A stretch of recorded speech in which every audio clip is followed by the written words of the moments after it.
Hey, what's going on, y'all? It's your boy E2 Blue coming back at you again. I just wanted to go over the game one last time. I did my quick video when I was at Mark's house last night right after the game. But, you know, it was real late. I didn't get a chance to do another video. I had a real busy day at work today. So it's the first time I'm able to do a video. I am really tired, y'all.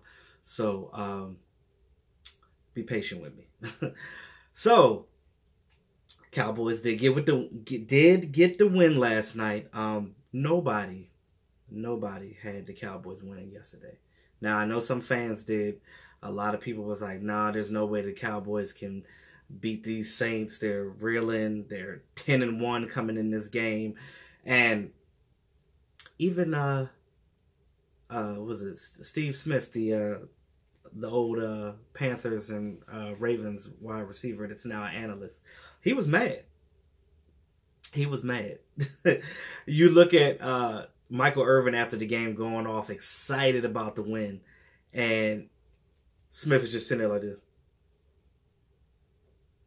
He even said when Ezekiel Elliott and Leighton Vander Esch came up there to the podium to sit down and talk that, hey, I was expecting to interview Alvin Kamara and Drew Brees, not you. Like, it's crazy. But, you know, I'm very happy that we got the win. We are 7-5 now. And things are looking good going forward. Now, you look at what the Cowboys have going next. We have the Eagles at home next. And I'm telling you, like, you cannot underestimate the Eagles. Even though the Eagles are in division, it's a division game. Our division rivals always plays harder than anybody else, especially the Redskins and the Eagles. Yeah, the Eagles have issues right now with their injuries and things of that nature. They haven't been on the road, but they are still the Eagles, you guys. And I look at them as definitely a winnable game, definitely. And I would say is even easier than playing the Saints, because the Saints were, I still don't understand how we were able to stop them, but I'll talk a little bit about that. But, you know, you look at the Eagles right now, if they lose this week to the Redskins, their playoff hopes are done. And if the Cowboys beat the Eagles next week, look at it now. We have 4 more games left on the season. It's crazy that we're at this point in the season already. It feels like it went by really fast. So just quick on the schedule coming up. So we got the Eagles at home next game. Then we have the Indianapolis Colts at their home. Now, can't hate on the Colts either, because the Colts are that type of team like the Cowboys. They don't win when they're supposed to, and they win when they're not supposed to, if you understand what I'm saying. Like, whenever you look at statistically or just period at the team, you look at what they have on paper and you're just looking at them like, we have no business beating this team. That's what the Cowboys do. We did that with the Saints.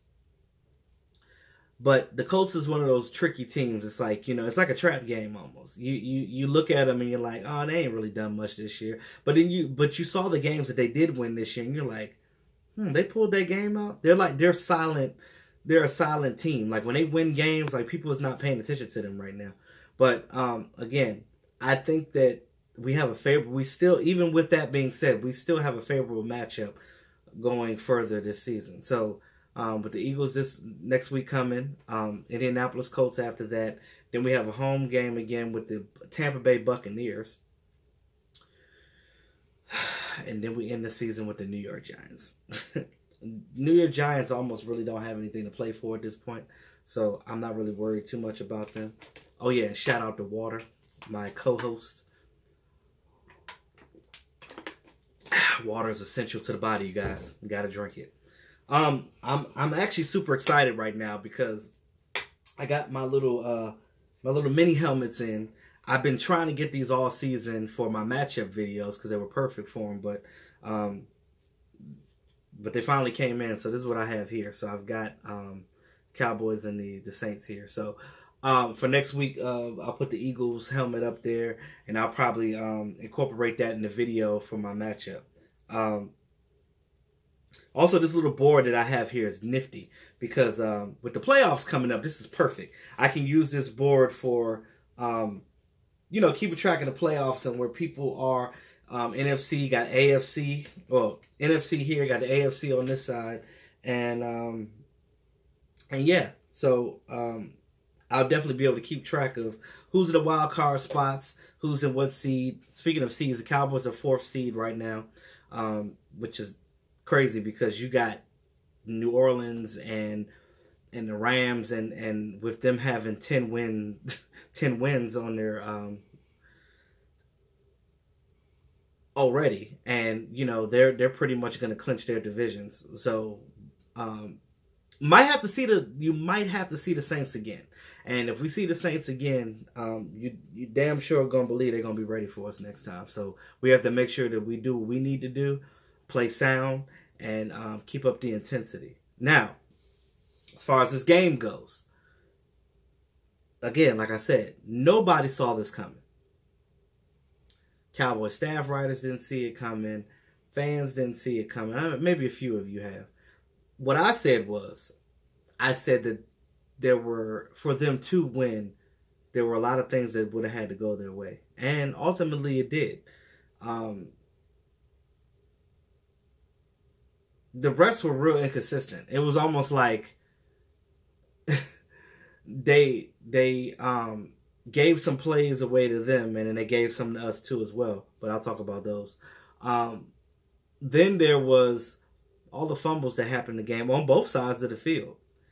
A rare one by Amari Cooper. And that Amari Cooper fumble is really weird to me because when I went back and looked at it, he couldn't see the ball. Like, when we're watching it, see, we're looking at it from the outside in. You could see where the ball was, and it was like, oh, all he had to do was grab it and pull it in. But when you got a million big dudes piling on you, you can't see where the ball is. And where his head was at, he was down, his head was up like this. And there was a guy right here, there was a guy on his butt, there was a guy on the side, like, but where the camera angle was, you could see where the ball was right there. But then the Saints player came up and grabbed it. But, you know, that was a rare case for Cooper Rush. I mean, oh, Cooper Rush, god damn. Amari Cooper, you guys know what I meant. So some of you wish it was Cooper Rush, but but yeah, for Amari Cooper or whatever. So you look at that play, and I'm not putting too much into it, but that definitely gave them the ball back, and they started driving. That was their first drive when the Saints started to do something. And I think after that was that where they scored the touchdown? No. That was after the penalty. So speaking of penalties, the Saints are talking now about how the refs blew it for them. Well, they did blow it for them for one particular one. We all know that Cole Beasley didn't get that first down. His knee was down. But where Sean Payton messed up is he used all his challenges in the first half. So he didn't have any more challenges to use. So thank God, because who would have known what would have happened after that? That was a huge first down for the Cowboys to get on that Cole Beasley catch and run. If we would have got stopped right there, this game could have went a whole different way. You could look at a couple of plays like that. The one where I think it was 3rd and 7 or 3rd and 11, where Dak Prescott scrambled and he ran for the first down. Now, I was watching the game and I was sitting there saying the whole game, I said, Dak Prescott has open lanes in front of him. If you can't get nobody the ball, if they're not open, whatever the case may be, and you got pressure coming from your left and right, you need to step up in that pocket and run. You are a big quarterback. You're a young guy. Run. You know how to slide. Slide when necessary, but live to see another series. Live to see another down, and live to see the first down. So I look at it like this: go get that first down, and that was a good situation to be in. Now Dak did make some mistakes in this game. He fumbled twice. I think one of them was their defensive guy. I don't remember who it was. It could have been Demario Davis, because Demario Davis was all over the field and he plays that outside linebacker position. But their defensive player pushed Su'a-Filo into Dak Prescott. And when Dak went to go throw it and the ball came down, it got knocked out his hand and he lost that fumble. So it was weird stuff like that. Like Drew Brees fumbled as well. So I mean, if you're gonna say it about Dak, you got to say it again with Drew Brees. Drew Brees definitely didn't have a good game either. So I mean, both quarterbacks played up and down, but I think that again, it was the defense that was real key in this game. The defense set the tone from the very beginning. The first drive of the game, the Dallas defense stopped Drew Brees and gave him 3 completions on first, second, and third down, and they had to punt it back to the Cowboys. And that was when we marched down the field and, of course, scored a field goal. But you want to get a touchdown there, but you got to give their defense credit. They stopped us at the goal line, and that's what they did. Then the Randy Gregory mistakes. Oh, my God. That almost cost us a game. That him accident, I guess he did it on accident, him accidentally hitting the punter. You gave them a bunch of downs. You had that team down. They were punting the ball back to you. Then on his neutral zone infraction play, I went back and looked at that too. He was definitely, you know, it's for interpretation, but you look at where he was lining up, he was inches away from that line. So I guess I can understand why the ref called it. But Randy Gregory, at some point you got to have discipline, bro. When you're playing on a line of any sort, you got to guide left and guide right. You got to see where your guys are. If your guys are back here and you're the only one up here, don't you think that that's not right? And I understand he was probably focused. He was trying to get to Drew Brees. The game was on the line. You know, these players are trying to get their stats. They're trying to win the game for the team. And they want people to stop talking about the Cowboys' woes and this and that. They want to be a part of the solution to winning games. And that's the recipe. You have to have the will. Speaking of will and having will, you look at DeMarcus Lawrence. Some of the things that he said about the team, about the game, basically, you know, about punching her mouth and things of that nature. The media took that all out of context, which, of course, translated to the Saints team and where Michael Thomas decided to voice his opinion on that. But even D-Law said after in his interviews, basically saying, you guys are going to take what I say and twist it to whatever you want to anyway. But I said what I said, and that's what we did. We had confidence in ourselves. We believed in ourselves. And look at it like this. D-Law was making those young guys understand that, hey, you may have idolized Drew Brees growing up because a lot of these players, these young players on this team were in elementary school when Drew Brees got drafted. So you look at that. It's interesting, ain't it? These guys was in elementary school when he got drafted and when he was on his rookie contract. So you got to think of it like this. They grew up on Drew Brees. So I understand that D-Law wanted to just break up that monotony and was like, look, we ain't got to be afraid of Drew Brees. You guys have the talent. This is the NFL. You are on this team for a reason. So go out and show what you got, basically. So I like what he did there. It basically, he took the initiative. He took the heat for that because you knew he was going to get ridiculed for it if the team lost. But again, he got his defense riled and they were ready to go. The Cowboys defense came and brought their A game, and that's it. Outside of Randy Gregory and his bonehead mistakes, he better be lucky that the Cowboys won that game because when you look at the sideline right after he hit the punter, you could see special teams coordinator Keith O'Quinn. He was just like, bro, why would you do that? Speaking of O'Quinn, I got his autograph looking at it right there on my Cowboys helmet. And when they came here for the Redskin game, I got to meet some of the staff and stuff. It was kind of cool. But yeah, that game overall was funny. Like, I mean, it's so many things that happened in that game that changed the dynamics. And you know, watching the Cowboy game will give you an aneurysm because it seems like we rarely ever get in a game where we're just whooping the team's ass, where you can just sit back on the couch and be like, oh, I'm just going to enjoy the game. And you got my beer? Yeah, let me get that beer. Yeah, let me get that Heineken and also Bud Light. So, dilly. So, you look at that and you're like, we cannot do that. When you're watching the game, you're like this. Oh my God. Scooter Magruder does, shout out to Scooter Magruder. Scooter Magruder does so many videos on like Cowboys reactions and stuff like that. I had wanted to do stuff like that when he first started doing that. But then when I saw that he was doing it, I was like, I can't do it because then people would be like, oh, you're copying over here. No, I was going to put my own spin on it, but I'm not going to do it because, you know, I'm tired of getting ridiculed about stuff. So I'm just going to be me and just do what I do. So again, but I do enjoy his videos. They're funny as hell because it's true. This is how we are. Most of the time when I watch the game, I know some people think that I'm like mad or upset. Dude, I'm not mad. I'm blessed. You know, I'm happy. But my resting face looks mean sometimes. It looks like, you know, but I just be chilling. I'm just chilling. I'm not mad about nothing. I'm chill. But some people take it the wrong way. But like when I'm watching the games, I'm quiet because I'm like, okay, what's gonna happen?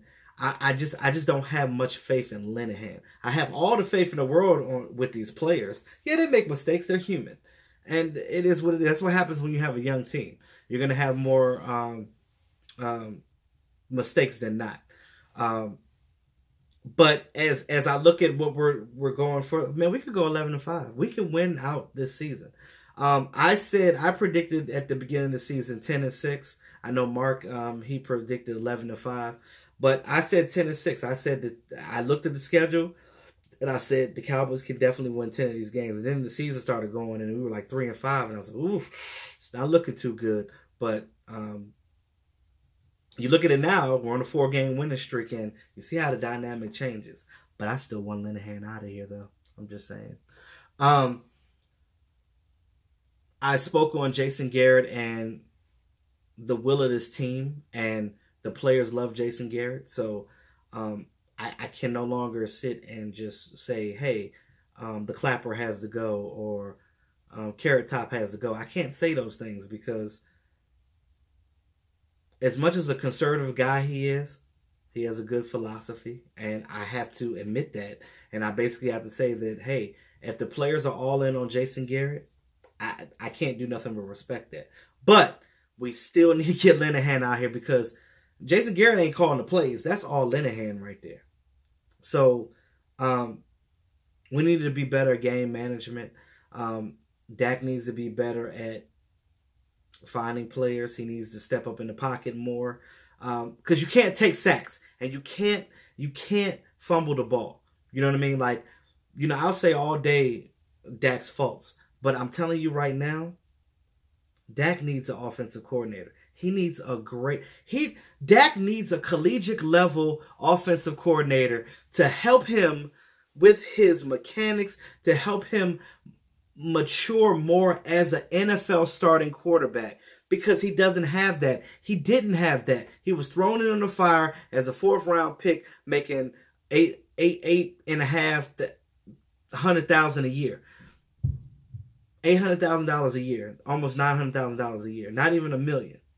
19 quarterbacks making more than him. Yes, I know, because he's a 4th-round pick. But the pay doesn't change when your status changes. You still have to play you got to ride your whole contract out. If you came in as a 4th-round pick and then injuries happen, all of a sudden you're the guy day one. That doesn't happen very often. Most guys, when they come in the league, they sit behind a veteran for a couple of years. They learn, and then when they get out on the field, people are like, oh, he was awesome. Well, you wouldn't have said that if he would have started day one, because, again, playing quarterback in the NFL is not easy. Some of you guys like, oh, he fumbled the ball, he did this. Go out there and play quarterback, yo. Throw that ball and let Adama Sue bear down on you. Let Aaron Donald bear down on you. Let J.J. Watt bear down on you. So you look at that, and people don't understand things that they never seen, which I understand that. Maybe I'm rare. Even though I don't understand it or because I haven't seen it, I put myself in other people's shoes a lot in situations when I look at things. And to me, it gives a bigger picture. That's why I keep trying to tell you guys that when I tell you my perspective, it's on a broad horizon. It's not just here. It's more of, hey, this person is feeling this type of way, or this person is responding that way. Maybe because this guy didn't see this And this is a result of him being a product of his environment. I am so a firm believer of being a product of your environment. And that's the reason why, and I know I'm going off a little bit, but just real quick, I will say that that's the reason why Dez Bryant had his issues, because, you know, he had a rough childhood. And, you know, a lot of people say, oh, don't let your past dictate your future, but your past dictates your present. It damn sure does that. But for your future to change, you have to make that change from your past to your present into the future, if you understand what I'm saying. And that's what I'm doing in my life right now. Like, I had a rough childhood as well. And, you know, you couldn't tell because I'm an articulate brother. I went to school. I got a degree. You know what I mean? Like, you know, I don't get in trouble. And the thing is, it's all about self-will. I talked about will. You got to have the will to fight and to do these things, to be better. Because can't nobody be better for you. But sorry to go off on that, but let me get back. Let me bring you back. Let me reel you in. Let me reel you in. So, I got the Eagles up next week. And, y'all, 4 games. We can go 11-5 or 10-6. Win this division out. Go to the playoffs, y'all. You never know what'll happen. Now, I'm gonna try to stay optimistic as I can, because I know sometimes we'll get on a roll, and in the end of the season we'll get to the playoffs and drop a whole goose egg, and then it's like, okay, now your season's over. If we get to the playoffs, y'all, I'm telling you right now, we have to have a different approach to this game, because even though our defense was stout and won that game, Jordan Lewis with that game-winning interception to seal the win, our defense is playing hard. Anthony Brown had a sack. So, Leighton Vander Esch all over the place. He gave me 18 points in my fantasy. Thank you, homie. And of course, Jalen Smith as well. Leighton had 10 tackles. Jalen had 9. And Sean Lee should be coming back to play next week for the Eagles. So, I mean, that's just more depth right there. You get Sean Lee in there for maybe like a quarter of what he played before, and just keep him fresh and just rotate your guys in and out. That's how you do it. Justin Marshall-Lillard getting a piece of the pie. So, I mean, I'm loving the linebacker core as a unit right now. They're getting it in. So,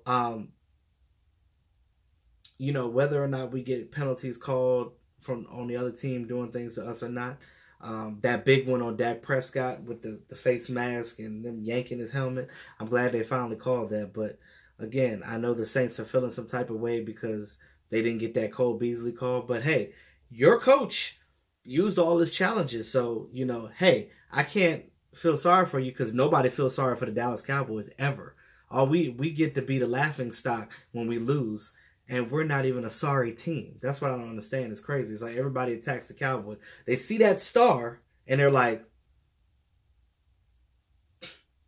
That's why, like, for a person like Dak Prescott, you got to have a lot of poise. You got to have a lot of maturity. And you have to have a lot of self-confidence, because you're wearing that star on your helmet. And the Cowboys are one of the most ridiculed teams out there. I mean, they are looked under with a fine-tooth comb and a microscope. You know, what's in there? What's in there? You know, they are combing through everything. Oh, so real quick, I wanted to say, I was looking at these stats, and Drew Brees only threw for 127 yards and 1 touchdown. Wow. When was the last time he was held to that less passing yardage? And everybody always talks about Dak Prescott not getting 300 yards. He got 248, and he got more than Drew Brees did. Interesting. He was 24 for 28 completion, and that completion percentage was really good. He was, I think at one point he made like 18 in a row, and Drew Brees was 18 for 28. Alvin Kamara only had 36 yards rushing, and Ingram had 27. So, oh, and we held Michael Thomas to 40 yards. The game before that, the Falcons held him to 38, so that's not bad. Maybe teams are starting to figure out how to beat Michael Thomas or whatever. But, you know, at the end of the day, that's what we're working with, y'all. And I'm happy about it. I really am. We just gotta keep churning and do better. Ezekiel Elliott only had 76 yards. So a lot of people say, oh, Dak Prescott is only, this is what I hear all the time. Dak Prescott is only good whenever Ezekiel Elliott is having a great game, when the offensive line is having a great day, or the defense is doing all the work. Like I said, Dak Prescott is the quarterback of Dallas Cowboys. There's going to be people that like him. There's going to be people that not. As far as I go and my feelings toward Dak Prescott, I'm not one to give up on him, because I've said this to you guys before. I want to see him with a better offensive coordinator. If Dak gets a better coordinator than Linehan, and he still does the same thing after a while, and he hasn't progressed, then I'll be on the bandwagon with you guys and say, hey, Dak got to go. Obviously, he's not the quarterback of the future if he can't do these things. But I think that he's a very cerebral guy, and he knows where his mistakes are, and he's just got to work on that. And I look at it like this. All praise to him for trying to get better and trying to lead this team. It's not easy leading a team, especially when you got a lot of guys older than you, and it's a lot to know. You got to know your plays. You got to know some other people's plays. You got to know where they're supposed to be lined up. That's your job as a quarterback. Now, and also having chemistry with your receivers. You see how he overthrew Gallup, and timing is everything in this league. It's not just about how far you can launch the ball. The person you're throwing it to could be much slower than this other receiver, and this receiver could be hella blazing faster than this guy. So you have to learn how to adjust your throw.